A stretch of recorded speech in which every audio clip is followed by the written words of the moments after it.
In the early 17th century, somewhere between the Caribbean islands and the coasts of South America, a name emerged that would soon be whispered with both dread and admiration: Pierre Le Grand. Officially, he was a humble fisherman from Dieppe, France. According to some accounts, he was a simple sailor, shipwrecked and miraculously saved from starvation. Le Grand did the unthinkable. Instead of surrendering to fate, he gathered a handful of equally desperate daredevils, armed them with whatever they could find, and launched an audacious, utterly insane attack on a Spanish galleon laden with gold. After this, he became not merely a pirate, but a symbol of fearlessness, the embodiment of a nightmare for the Spanish fleet, a man whose name became a legend spreading faster than the swiftest sailing ships. What happened to him rarely happened to pirates. He did not die in battle, was not hanged, nor did he end his days in poverty. Almost unbelievably, Le Grand managed to achieve what every corsair dreamed of. He amassed a fabulous fortune, retired from his exploits, and, as records claim, lived in luxury on his own plantation, deep within the Caribbean, surrounded by immense wealth. Yet this is only one side of the coin, carefully polished and presented as truth, designed to conceal the genuine nature of his phenomenal success. In reality, Pierre Le Grand's story is far dirtier, more cynical, and dare I say, grander than any romantic saga of sea raiders. Forget the romanticism of maritime adventures so often depicted by historians. The 17th century Caribbean was a living hell. For someone raised in the port city of Dieppe, life was a struggle for every breath from infancy. Where cozy cafes now stand, poverty, disease, and ruthless competition once festered. Imagine young Pierre, not just a sailor, but a man whose existence hung by a thread daily. He witnessed others die from hunger, fever, or at the hands of greedy merchants and unscrupulous captains. The only certainty was uncertainty. Then, this man, already hardened by hardship and the world's cruelty, found himself shipwrecked and cast ashore. This was no mere accident. It was a complete, absolute loss.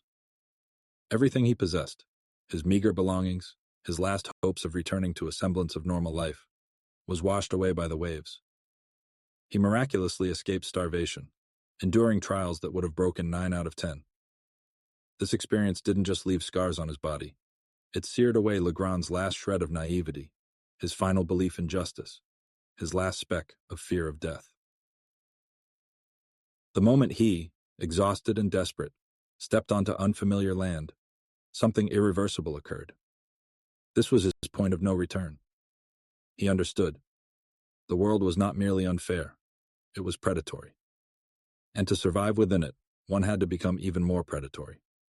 He had nothing left to lose, which, as is well known, makes a person truly dangerous. He no longer clung to the illusory ideals of honest labor or submission to fate. Instead, his mind, sharpened by years of survival at rock bottom, began to calculate new, radical paths. It was then that Pierre Le Grand ceased to be a victim of circumstance and transformed into their ruthless architect. His famous, seemingly insane attack on the Spanish galleon was not a desperate impulse, but a cold, cynical calculation by a man who had already passed through his own hell and emerged without a single illusion. Pierre Le Grand's cold calculation was not merely an act of personal desperation or genius. It became possible only due to a unique, monstrous confluence of circumstances that transformed the 17th century Caribbean Sea into an ideal proving ground for the most ruthless ventures. For centuries, Spain controlled the lion's share of the New World, extracting immense wealth from its colonies. Gold and silver flowed by the ton across the Atlantic, fueling Madrid's economy, but simultaneously whetting the appetites of other European powers. France, England, and the Netherlands each coveted its share, stooping to any means. Official wars between monarchs often extended to the seas, where the fine line between a privateer, operating under a royal patent, and a common pirate blurred beyond recognition.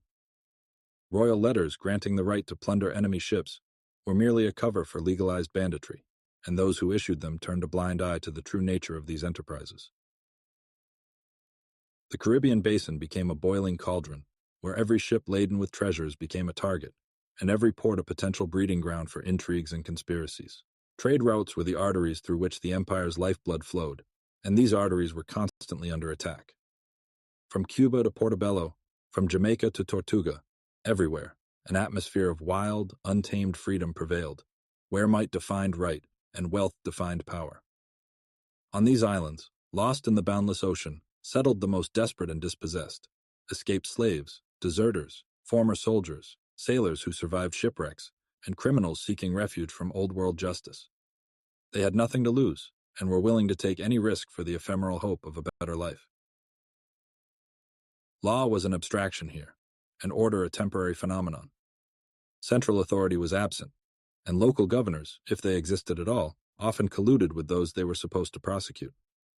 It was this chaotic, lawless environment, permeated by greed and despair, that created the perfect conditions for the rise of figures like Pierre Le Grand. His story is not just an account of a brilliant adventurer, but also a mirror of an era where violence was the norm, and morality a luxury available only to a few. In this turbulent Caribbean crucible, where every day was a fight for survival, any endeavor, even the most insane, could turn into colossal success, if its initiator possessed the coldness and ruthlessness to exploit the prevailing chaos for their own ends. The story of his first, seemingly suicidal attack on a Spanish galleon was a masterpiece of deception and cynical calculation. Le Grand didn't just rush into battle, blinded by desperation. He meticulously studied his prey. The Spanish, confident in their superiority, were arrogant and careless. Their massive, gold-laden galleons seemed impregnable fortresses. But this very overconfidence became their Achilles' heel. Le Grand knew that his opponent wouldn't expect an attack from a handful of ragtag individuals on a flimsy vessel. His madness was a bluff, designed to lull them into a false sense of security. He chose a moment when the galleon's crew was relaxed, perhaps at night, when darkness concealed the true size of his fleet and vigilance waned. His crew of 28 men, armed only with knives, old muskets, and axes, was not just a rabble, but a carefully selected group of individuals who had nothing left but a thirst for revenge or survival. He weaponized their desperation, instilling in them that the only path to salvation is to seize the enemy ship. They acted swiftly, with such fury and ruthlessness that the Spanish, caught off guard, couldn't organize resistance. Fear of the mad buccaneers seemed to paralyze them. This first stunning victory for Le Grand was not a miracle, but a brilliant execution of a daring plan based on a deep understanding of human psychology and the tactics of a surprise strike. He didn't just capture a ship, he boarded the very principle of Spanish invincibility, sowing panic throughout the Caribbean Sea. However, Le Grand's true genius lay not in his ability to capture ships, but in his capacity to leverage his new, fearsome reputation. He was no ordinary pirate who squandered everything on rum and women until a bullet or a noose found him. His next venture was far more sophisticated and far-sighted. After seizing the galleon, when his name became synonymous with terror, Le Grand did not continue a series of direct attacks, which would have been too risky and predictable. Instead, he seemingly vanished from the sea lanes, but not to live in luxury in quiet retirement. His withdrawal from affairs was a strategic maneuver designed to secure his wealth and convert it into safer, legitimate assets. He most likely used his immense funds to invest in land and plantations, perhaps on Tortuga or other less controlled islands.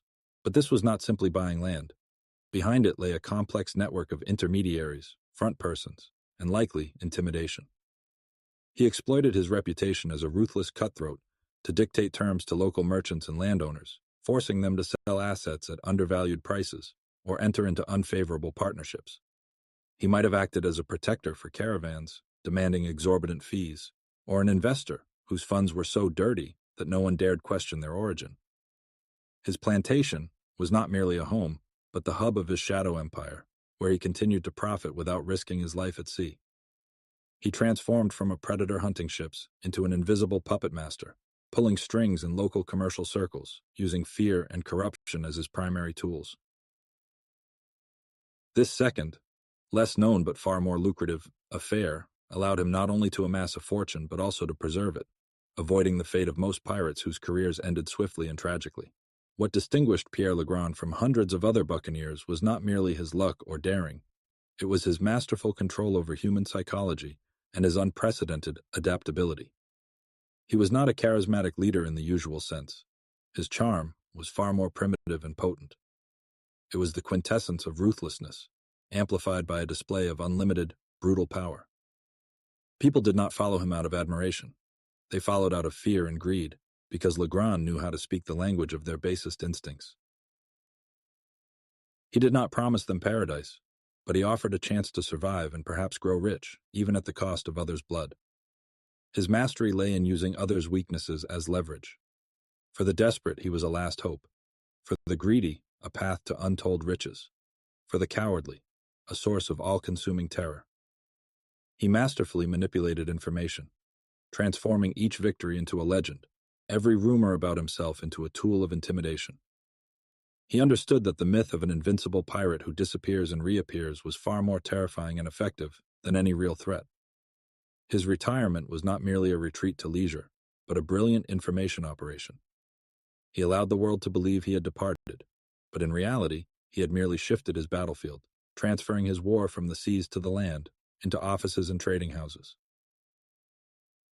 Le Grand never acted alone. His influence technologies included the careful selection of experts, not in the academic sense, but in the sense of those who possessed the skills he needed and lacked moral principles. These were corrupt notaries who could legalize questionable transactions, unscrupulous merchants willing to launder money through shell companies, and local officials who could be bought or intimidated. He created complex networks of intermediaries, each knowing only a fraction of the overall picture, which rendered him practically invulnerable.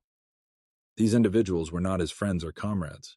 They were merely cogs in his predatory machine, driven by fear or the prospect of immense profits. The most striking aspect of Pierre Le Grand was his phenomenal capacity for adaptation.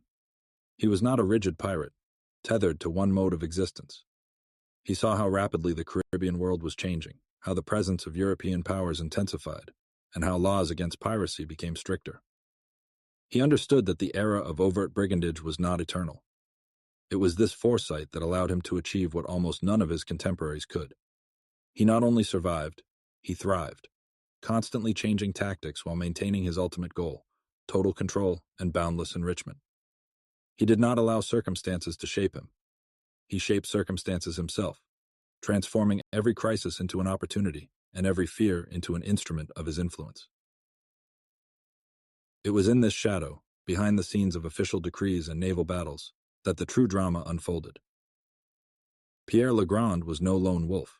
His phenomenal success was made possible by the tacit support, and more importantly, the self-interest of those who were supposed to oppose him.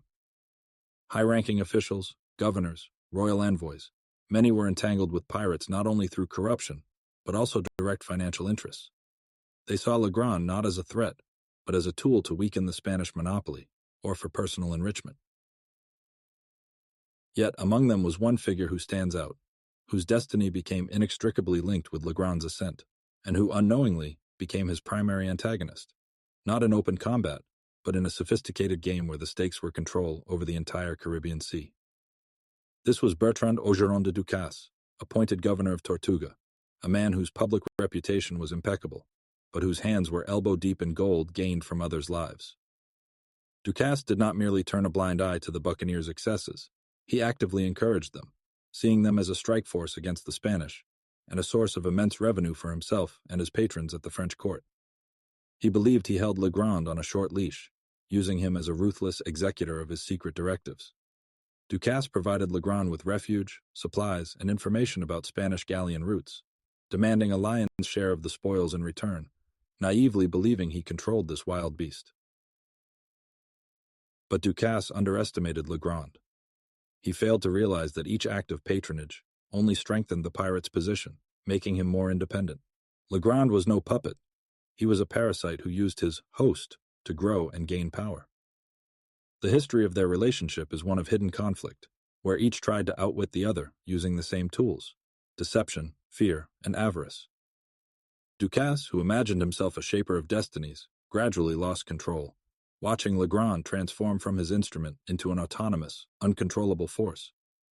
This unspoken duel, played out in the shadow of palm trees and under the roar of cannons, was far more dangerous than any naval battle, for it decided who would become the true master of the Caribbean Sea, official authority, or the shadowy king of pirates.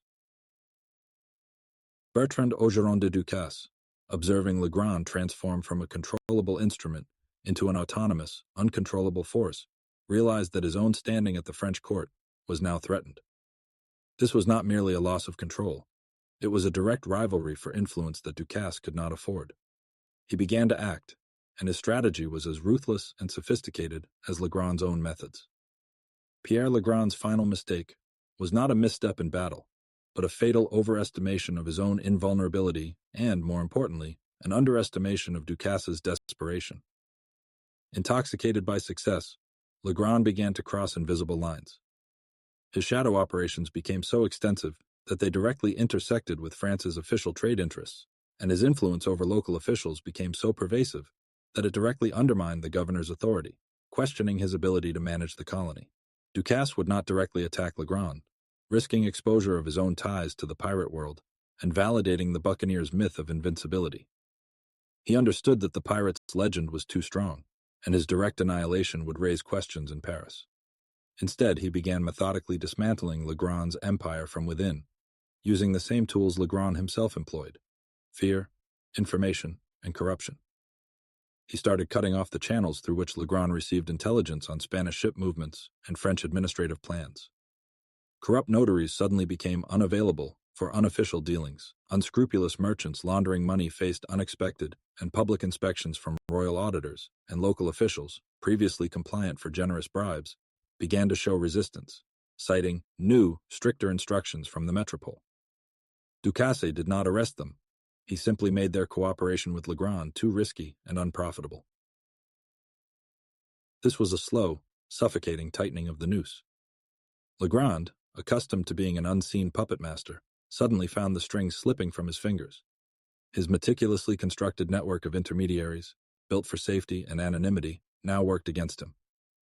Each of these individuals, previously motivated by greed or fear of Le Grand, now felt a far greater fear of the official authorities' power and, worse still, the consequences of their collaboration with the pirate. Rumors of Le Grand's disfavor, skillfully spread by the governor's men, spread like wildfire, sowing panic among his associates and undermining his authority. The blow was dealt not to his body, but to his reputation, to his ability to control. The culmination arrived not with the roar of cannons or a bloody skirmish, but in the quiet of closed offices. Ducasse, armed with irrefutable evidence of Le Grand's shadow operations and his connections to high-ranking individuals, likely presented him with an ultimatum: a complete and definitive cessation of all piratical or shadow activities, in exchange for the preservation of his fabulous fortune and, most importantly, his life and freedom. This was not an arrest or execution, which would only have made Le Grand a martyr. It was a forced golden retirement, stripping him of the very possibility of influencing events. For Le Grand, whose life had been dedicated to total control and limitless enrichment through manipulation, this was tantamount to the death of his true self. He lost the main thing: power over circumstances. Thus, the luxurious plantation so often mentioned in legends became for Pierre Le Grand not a symbol of triumph, but a gilded cage, a prison where he was forever cut off from the world he had so masterfully subjugated. He retained his wealth, but lost the ability to dispose of it as he pleased, transforming from a predator into a kind of trophy, living proof of the French crown's power, or rather, the power of Governor Ducasse, who had finally achieved his quiet but decisive victory. This was not a fall into an abyss, but a slow fading of influence, far crueler for a man of his temperament than any swift death in battle. He became a shadow of his own legend, and his wealth, not a source of new power, but chains holding him in voluntary exile. The riches accumulated by Pierre Le Grand did not lie dormant in his golden cage. On the contrary, they became merely part of a larger restructuring of financial flows initiated by Bertrand Ogeron de Ducasse. The governor, having finally broken the pirate's will to resist, proceeded with the systematic expropriation of his assets. Gold and silver, precious stones, goods obtained from raids. Everything Le Grand had accumulated over the years now passed under Ducasse's direct or indirect control. A portion of these immense valuables, amounting to millions of livres, was sent to France as taxes and trophies, demonstrating to Paris the new governor's effectiveness in combating piracy and replenishing the treasury.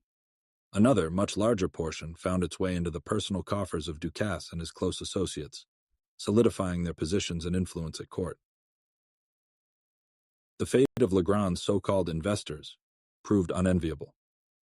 Notaries who processed fictitious transactions, Merchants who laundered pirate money and local officials who turned a blind eye to lawlessness faced the true might of the state machine. Ducasse did not orchestrate public executions, but his methods were far more sophisticated. Many were ruined through sudden audits and inspections, leading to asset confiscation and fines reaching astronomical sums. Those who refused to cooperate or attempted to resist faced imprisonment or deportation, often without the possibility of recovering their capital. Some, having lost everything, were forced to flee, joining the ranks of the dispossessed wandering the islands. Those who showed loyalty and agreed to work under the new terms became part of Ducasse's new, centralized system, where their profits were strictly regulated and risks multiplied. Plantations, real estate, and trading companies, previously controlled by Le Grand through a complex network of front persons, were redistributed. Ducasse transferred some to his loyal supporters, thereby creating a new elite entirely dependent on him. Others were sold at auctions, generating additional revenue, or directly integrated into official trade schemes previously inaccessible to the pirate. This allowed the French crown not only to receive significant financial injections, but also to strengthen its administrative authority over the Caribbean colonies. Politically, the elimination of Le Grand as an independent and uncontrollable player signified the end of an era of lawlessness, where individual buccaneers could dictate their terms. Ducasse demonstrated that the state monopoly on violence and trade would be restored, and any attempts to escape control would be suppressed with ruthless efficiency. This move significantly bolstered France's position in the region, allowing it to compete more aggressively with Spain for control over trade routes and New World resources, now utilizing its own, legalized, privateers. After Bertrand Ogeron de Ducasse successfully neutralized Pierre Le Grand, his physical absence from the sea lanes and active commercial life paradoxically only strengthened his legend. While the real Le Grand, deprived of the ability to act on his own will, became a prisoner in his own gilded cage. Popular memory began to rewrite his history, transforming a ruthless manipulator into a romantic hero. The pirate's disappearance from the horizon, his mysterious retirement, became fertile ground for myths depicting a man who defied the system, struck it rich, and withdrew to enjoy untold wealth acquired solely through his own daring. It is in this transformation that the main paradox of Pierre Le Grand's legacy lies. Society, craving stories of triumph over injustice, substituted the harsh truth of cynical calculation and forced submission with a beautiful fable. The true Le Grand was a master of using fear and corruption, not a knight of fortune, but a ruthless pragmatist. His triumph was not a voluntary departure, but the result of a subtle game where his opponent, Ducasse, proved to be a more skilled player, managing to turn Le Grand's personal freedom into a symbol of his own power.